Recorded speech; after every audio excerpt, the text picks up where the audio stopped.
Welcome back, my budgeting friends. If you are new to my channel, I am Gigi from Gigi's Retirement Budgets.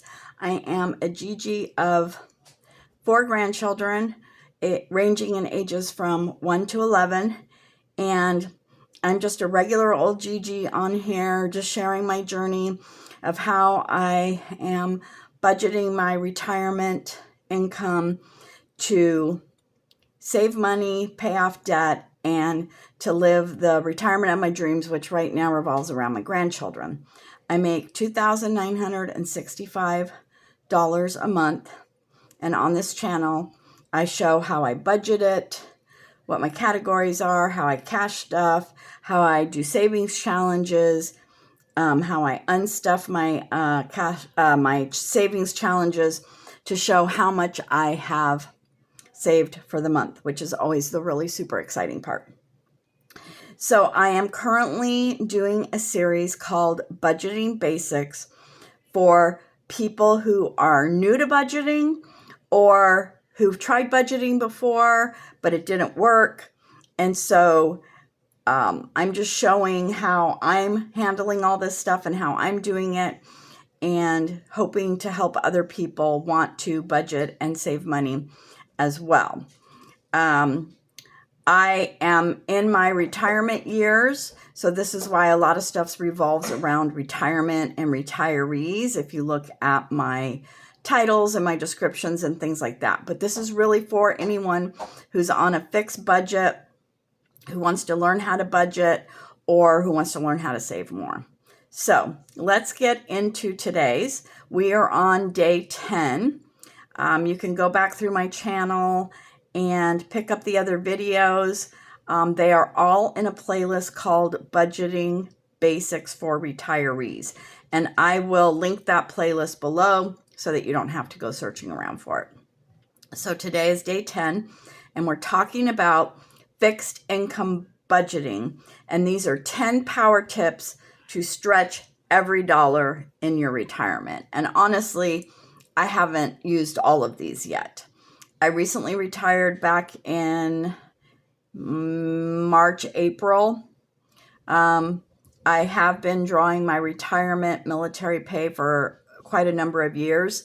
And sometimes that was my only pay. And it goes up a little bit every year. I'm at $1,228 right now on my retirement pay. And then I just started drawing my Social Security in March, I think it was. So I say I'm officially retired as of April. And my Social Security is $1,737. Now, I am able to live on that income and be able to save money because I live in a 4-generational household. My mom, my sister, my daughter, and 2 of my grandchildren live with me. So we share in the expenses. All right, so let's get into this. So here's the top 10 list tailored for retirees on a fixed income to stretch every dollar while still enjoying life. And actually, let me bring this down so that you can read it. Okay, I did not want to go that far. Now I'm stuck. Now I'm stuck. Danger, Will Robinson. All right, let's see. Maybe you can read it there. And I will start it up here. I have not attached any of these papers to anything on my website or on my YouTube channel. If you would like the copies of all of these, just comment below copies and I will start posting them. All right. So number 1 is you want to track every single expense. Now, I have a hard time doing this, honestly. Usually what I do is I just save all my receipts and then I go back once or twice a week and write everything down. And I lose some stuff because sometimes I forget to get a receipt or I lose a receipt. So then I forget some stuff. But as much as possible, you want to write down or log every penny that you spend. It says for at least 30 days, but I mean, really you should be doing it on an ongoing basis. And I've talked about going back and looking at my expenses for the last 3 months to see if I need to adjust any of my budgeting category amounts, and I've just not had time to do that.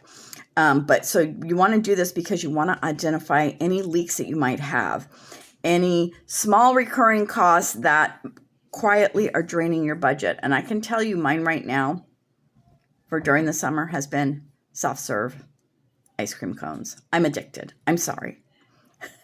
There's my dirty, dirty little secret, especially half and half. That's been draining my budget. I think the last one I had was last Wednesday on my way home from my son's. I stopped at Foster Freeze. So I've been doing good. I haven't had any in like the last 5 or 6 days, but I'm going up there again tomorrow, and I'll be coming home on Wednesday and driving right by there, so I might have another one. I mean, really, that's only like, what, $4 a week? So that's like 20 bucks a month, but like 20 bucks a month times 12, that's like $240 a year, right? Like, so that's quietly draining my budget. So you want to track every single expense. And then number 2, you want to prioritize your needs over your wants. So whenever you're making your budget, especially if you're just starting out and you're looking at what all your categories are going to be and you're not sure what all your categories are going to be, I covered that in one of the budget basic videos. You want to make sure that you cover your essentials first, which are your housings, your utilities, your groceries, your medications, and I would even add transportation on there, especially if you have a job or you have kids that you've got to take back and forth to school or whatever, right? You want to cover all those first before you do any kind of savings, any kind of paying down debt, anything like that. And then you want to delay or downsize your non-essential purchases until they fit into your plan. So once you cover all your essentials and you want to start saving or you want to start paying off debt or anything like that, you need to make sure that that fits into your budget before you start doing that. You're going to hear noise. It's my crazy kittens. All right. Number 3, you want to shop smart and compare prices. I don't know if I can, where am I at on the camera? Okay, we need to go up here. You want to shop smart and compare prices. Use store apps, flyers, and cashback programs to find the best deals. So I have several different cash app things going on with grocery stores like Target and Raley's. Whenever, if you sign up for their like member program, which is free, and then every time, make sure you put your phone number in when you shop. And then every time you make a purchase, it gives you so much money back, right? Costco as well, if you get the executive membership plan. And so you get cash back for that. And then also I have an app, and there's several of these types of apps, but the one that I'm using is called Fetch app. And with Fetch, you scan in all your receipts and you get points for those receipts, and those points build up and you can get gift cards. But also, like most standard receipts are 25 points. So, but if you shop, like they have all kinds of specials on there. So if you shop at certain stores or restaurants, or you buy certain brands, you will get more points. And I went to a local bar a few weeks ago with my daughter. She'd been wanting to go, like a pirate bar. And I've been there numerous times with my best friend. So I took her, and, you know, I came home and I scanned the app or the receipt into the app expecting to get 25 points for it. It was a local bar that wasn't on the app, and I got 1,000 points for that receipt. I was like, maybe I need to go buy drinks a week. Yeah, but so you can do those kinds of things. There's also for gas, which I haven't downloaded yet, and I want to, is Upside to get deals on gas. So there's all kinds of things like that back there or out there. And then also buying generic or store brands for big savings without sacrificing quality. I used to be a major brand loyalty person. And as I've got older, I'm like, it all tastes the same for the most part. And then number 4, take advantage of senior discounts. Ask everywhere you shop. Many places offer unadvertised senior savings, combine discounts with coupons and sales for extra value. I always forget about this. I just turned 62 in January, and I always forget to ask for senior discounts. But when I do, most places have them. So that's another way that you can save a few dollars. All right. Number 5. Meal plan and reduce food waste. Plan weekly meals based on what's on sale and what's already in your pantry. Freeze leftovers and repurpose ingredients to stretch groceries further. In this house, we have a horrible time doing this because the four of us, my mom, my sister, me, and my daughter, we all buy our own groceries and we all have our own food preferences. So we rarely ever plan weekly meals based around what's on sale or what's already in our pantry. And we've got stuff everywhere. We've got food everywhere. And it sounds ridiculous when I say it out loud that we have 2 upright refrigerators, 2 mini refrigerators, a chest freezer, and an upright freezer, and a huge pantry. And all of it is full because all of us buy our own foods and we're not paying attention to what the other person is buying. And we rarely combine our stuff. Like, my mom, my sister, me will buy meat and we'll put it in the freezer. And then we'll be like, oh, what do we want for dinner tonight? And we'll kind of do that. But we don't do that on a regular basis. We only do that a few times a week. And then for the most part, for breakfast and lunch and snacks and all that, we are just fending for ourselves, basically. I did create a 7-day pantry challenge that is on my Ko-fi shop that I want to do. I haven't had time to figure it out, to take the time to do it yet. But basically what you do is you go through all your food, like your pantry, your freezers and stuff, and see what you have. And then you challenge yourself for a week to make meals with what you have already without going to the store and buying more food. So for me, if I did that, I can't stop my mom, my sister, and my daughter from buying food. But I can, for me, be like, okay, I'm not spending any money on food this week. I'm going to try and figure out what I can eat out of everything that we have and that I know isn't theirs specifically that they want. Like, sometimes, a lot of times we buy stuff for the general family population, right?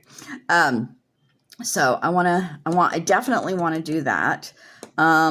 Maybe I can go through it this weekend. I'm not sure when I'm going to, but I will do a video on it when I do it. So you want to make sure that you subscribe and hit the notification button because then you will get notified when I upload videos so you don't miss anything. And I try to upload a video every day. Okay. Automate savings first. That's number 6. Even $20 into savings builds a safety net over time.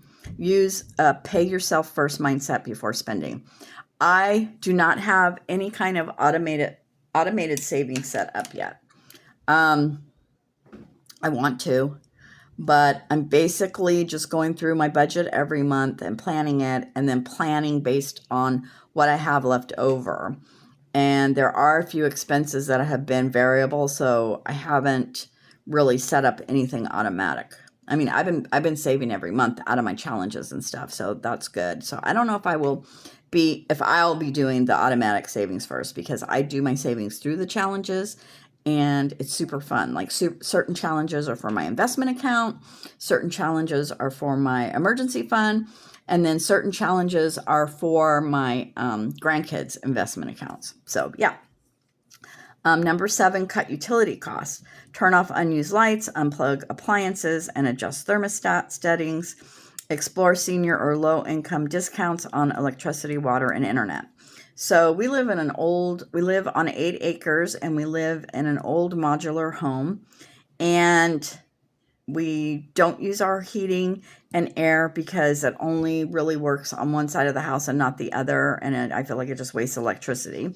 My mom and my sister, and in the living room where our dogs are, we have the portable, they're not window ones, they're portable ones on wheels, the air conditioning units. So during the summer, it can get pretty hot. It can get pretty expensive with our electricity because it gets pretty hot. Like this week, it's going to be 105 and 106. So those do get run pretty often. But also in the middle of the night, we keep certain lights on for safety reasons for my mom, and my sister gets home from work late and different things. And so I was just talking to PG&E, that's our electricity company up here in Northern California. I was talking to them a week or so ago, and I'm already on a special program with them, but then when she heard multi-generational household, when I told her that, then she gave me another program to apply for. So I applied for that. So hopefully we will see our electricity bill go down. And then you want to eliminate and reduce debt, right? You want to pay off your credit cards first, and avoid taking on new debt whenever possible. I am not here yet. So if you follow Dave Ramsey's 7 steps to financial freedom, or whatever, however he has it labeled, whatever those 7 steps are. The first step is to build your $1,000 emergency fund first, because it's going to be pointless to try and pay off your credit cards and loans if you don't have an emergency fund, and then you have a major expense or emergency and you have to put it right back on your credit card or take a loan out. So you want to build up $1,000 in your emergency account first, and then you can start working on debt. And then pay off high interest credit cards first. That's one way, okay? And I think that's called the avalanche method. The other one that David Ramsey recommends is the snowball method. And the snowball method is, let's say you have 3 bills. One's $30, one's $50, one's $100, right? So every month you're paying those minimum payments, okay? But with the snowball method, once you pay off the first one that was $30, you take that $30 payment and you then add it to the $50 payment for the second one. So now you're paying $80 a month plus the $100, right? And then once you pay off those two, then you add the $80 to the $100. So now you're paying on that last one $180 a month. So that is considered the snowball method. And you usually start with the smallest balance first and work your way up to the highest balance, which most people is their car or their mortgage. And you're getting those quick wins, so you feel more motivated to continue. And then you want to embrace a free and low-cost entertainment. So use your library for books, movies, and free classes. Enjoy local community events, parks, and senior activity centers. We've gotten really good about using these resources because we have my grandchildren half 50% of the time. The other 50%, they're with their dads. So we've gotten pretty good about using free resources to go do things. And then recently we had a lake day and we wanted to rent a pontoon, and those can be pretty expensive. But my sister works for, we were able to get a discount. So that was great. Review and adjust your budget regularly. So revisit your spending plan monthly to stay on track and make small changes early before they turn into big problems. So you definitely want to keep on top of your budget. If you are just swiping your card, even though you make a budget, but you're just swiping your card here and there and everywhere without really paying attention, you're not going to be meeting your financial goals. That's one of the reasons why I use the cash envelope system, and I'm going to be talking about that tomorrow, the cash envelope system. But basically, you budget so much for certain things, and you put that money in the envelope, and when that money's gone, you are done with that budget, like that category. You cannot spend any more on that. So for example, every paycheck I give myself $50 for eating out and coffee. And I only get two paychecks a month. So it's like $100 a month to go out and eat and have coffee and whatever, right? I travel back and forth to my son's once a week. So there and back. So it's a 2.5-hour drive. So I usually stop to get a drink or a snack. But yeah, if I want to go out with a friend or I'm out and about with the kids, we want to go do something, So, but once that money's gone, once I don't have that money anymore, then it's like, nope, we can't go out. We can't go get an ice cream cone. We can't go get a coffee. We can't go splurge at Dutch Bros, right? When you're done, you're done. Yep. So, like I said, make sure you subscribe and hit the notification button so that you will get notified when I upload my next video. Tomorrow's going to be talking about the cash envelope system and I will continue this series. It's a 4-week series. I was doing it every day for a week, but then my schedule got all wackadoo. So now I'm just going in order, filming them when I can. But it is all in that playlist, Budget Basics. And so if you ever get lost or not sure what day I'm on or whatever, or you want to binge watch something, I will have the playlist tagged in those videos, but also you can just go to my playlist and you can see Budget Basics. Yeah, so that is that for today. I would love for you to like this video, give me a thumbs up if you liked it, if you found it valuable, and also leave me some comments. Do you have any questions about this? Any concerns? Where are you at on your budgeting journey? Love to hear about it. All right. Love, Lavender and Gigi. Bye.